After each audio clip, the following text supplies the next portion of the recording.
The truth is if you show up and just do more, do better in each step of your life, you will find where you're supposed to be. So what I have learned is if you master the step in front of you, the best you can be, you will find yourself precisely where you need to be without ever getting off course. All you have to do is master the day, honey, and the life will come.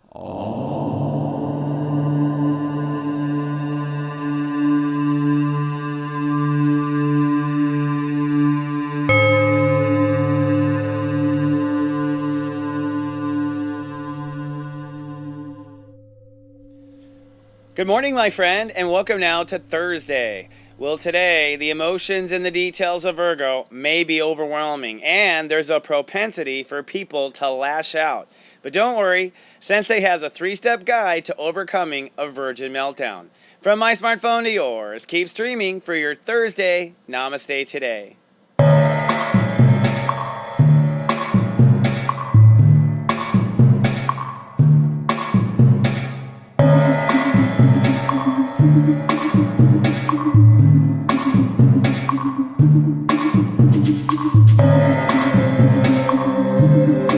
Welcome to Namaste Today, a delicate way to start each day. I'm your host and spiritual life coach, Christopher Witecki. I take pride in being a sensei to serious joy. I've spent about 20 years in astrology and psychic awareness, and my goal is to use that knowledge to help people ascend into their greatest potential. Namaste, my friend, and welcome now to Thursday. Well, today might feel a little sketchy. In fact, we've got what we call a temporary grand square going on. This means everything feels like it's on hold, but that's the key. Feels like it's on hold, may not actually be on hold. But with Virgo and the devil in the details and the square, there's a potential for everyone to be a little catty and have what I call a Virgin meltdown. So in today's Megascope, I'm going to give you 3 steps to get out of a Virgin meltdown. But first, let's take a look at your zodiac weather. This zodiac weather is for Thursday, August 25th, 2016. Looking ahead at the 5-day moodcast, Friday is going to be sunny and optimistic, so that's a good thing. But Saturday, it's our first breakdown of the Virgo season. I'm predicting showers with a chance of storms. And on Sunday, it's still cloudy and still quite irritable. And today, I'm predicting cloudy with a chance of some cattiness. Meow. That's right, everyone, so watch out. Now, the Great Human Walk is actually at step 3, Virgo.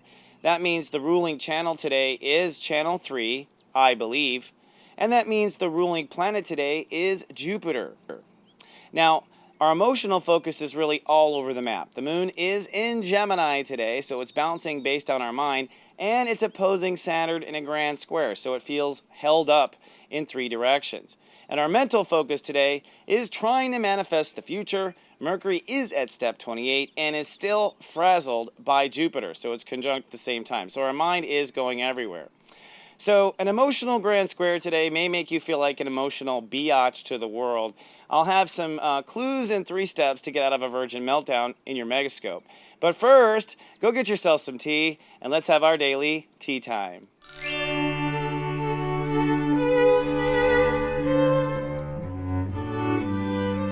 Hello, my friend, and welcome to our tea time.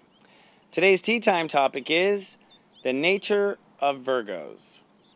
And this discussion is not like other discussions of Virgos, so you might have heard of a discussion of nature of Virgos, not from this perspective, because this perspective I'm giving you today is from what I call the step astrology perspective.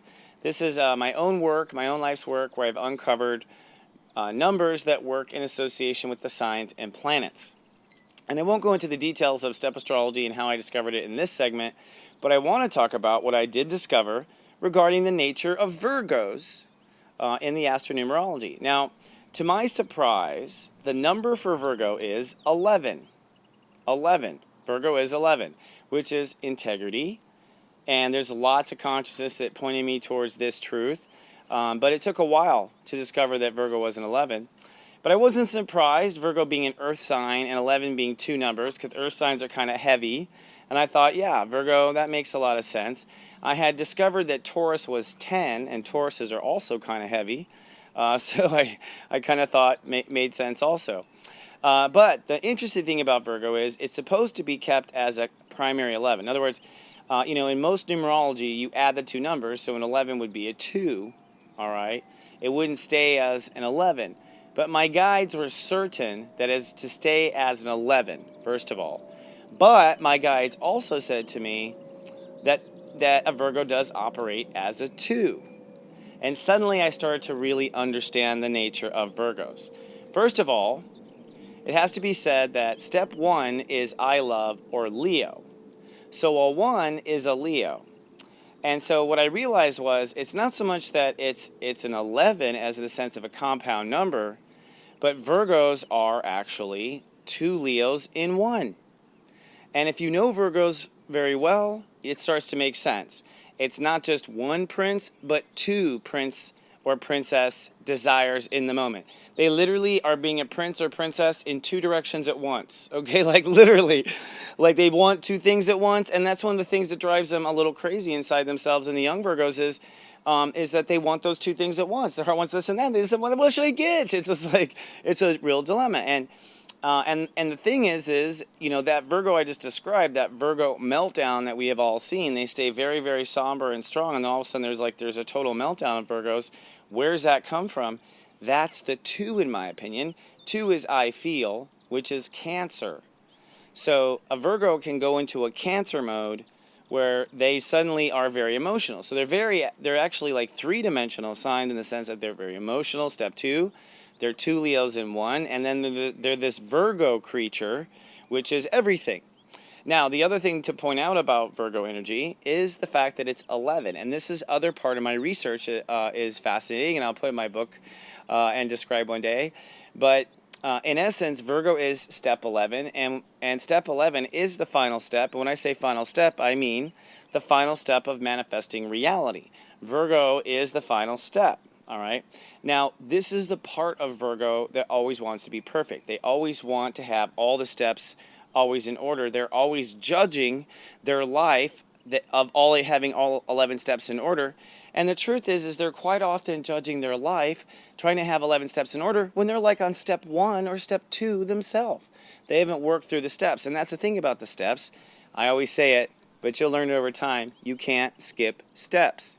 You cannot be consciously holding yourself at a step 11 when you're at a step 2. It's a conscious step 2. It can't be an 11, right? So Virgos, the nature of Virgos is that they are perfectionists in the sense that they want to live up to that integrity. They want to live up to all 11 steps of consciousness. They want to have it all. Their hearts are wanting 2 things at once. And they're also emotional and maybe don't own up to it a lot. I've noticed that. So one of the last little pieces of Virgo wisdom I want to give you has to do ultimately with what my opinion of how Virgo is supposed to work. When I say supposed to, I mean what I actually coach my Virgos at how to work that 11. You got these 2 parts of yourself that loves, okay? What do? Well, I personally believe that the first thing the first one is I love myself. I love myself. That's what you're supposed to concentrate on. The 1 is being a whole 1 yourself, so loving yourself. Then that other 1 is you loving yourself some more, or the other 1 is you manifesting something of an image of yourself. You create an image of yourself, or the other 1 becomes the part of you in a relationship. So Virgos just need to organize better those 2 ones and never give up the first 1 for anyone. And really never give up the second 1 for anyone either. The truth is they want to have double of everything going on. And it's totally your right, Virgo, to have 2 scoops of ice cream. Totally. Now, the last little thing I'll say that's super fascinating is I don't think a person can be a Virgo until they have climbed all the way up Leo lifetimes. So I think a Virgo in a weird way is a mature Leo. And I don't think you can skip steps, like I said.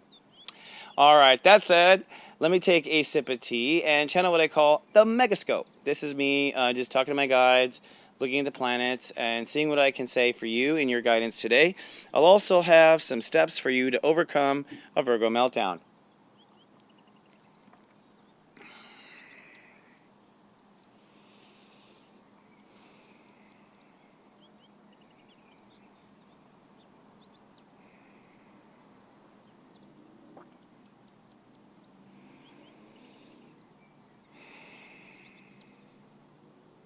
Okay. Spirit was very kind of funny with me just now, kind of describing what today is. Today we have a grand square going on. Today is an emotional day. And it was kind of like Twister. They were showing me Twister. You know, like, ever play Twister where your left hand is here and your right hand's here and your left foot's here?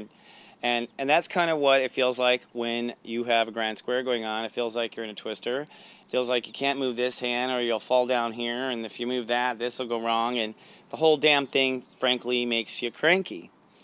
But on a more complex spiritual map, which is what they were showing me, today is a day where you can basically, if you sit still and you observe, you see how your life is twisted and how parts of your life are holding parts of your life back.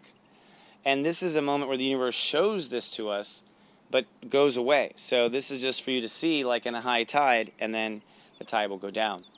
Now, allow me to give you 3 steps to overcoming a virgin meltdown. That's how I put it. And this is, when Virgos feel just so young to all of their awareness. That's why we call them the virgins. Step 1, ask yourself, what do you feel like right now? What are you feeling right now? So when you're freaking out or panicking, what do you feel like right now? All right, step 2. All right, that's how you feel. How do you want to feel? That's step 2. How do you want to feel? You feel this way? Okay, how do you want to feel? Step 3, then commit to that feeling. I know that's so obvious. No, when people are panicking, they don't think this way. That's why I'm the sensei, man. You know what I mean? Like, because people don't think about it. It's like, how are you feeling? You have to be consciously aware of how you're feeling and what's not good about it. I'm panicking. Okay, how do you want to feel? I want to feel like I'm not panicking. Okay, do you commit to not panicking? Yes. All right. Then let's go towards that. Let's swim towards that. All right? That's how you get out of Dodge. All right, for those who are watching over my personal sensei service today, today in your pep talk, I'm going to talk about fix it till it's broke. We'll talk about some of the habits of a young Virgo, how they can sometimes fix it till it's broke, and that's just so you cannot take it personally if you are in front of a young Virgo. And also at 3 o'clock, the emotional teeter-totter. Today the moon is fighting Saturn. I'll talk about where you are back and forth emotionally and with responsibility. And for those who are watching on YouTube, please be kind and do subscribe. I thank you ahead of time. If you'd like to follow me on Twitter, you can follow me at CWateki. And you can like to come down to my little website. Come on down to SeriousJoy.tv. We aim to help you be the bright star that you really are. And right now, I just want to remind you that I have what we call birthday calls. Birthday calls is where I call someone for 10 minutes.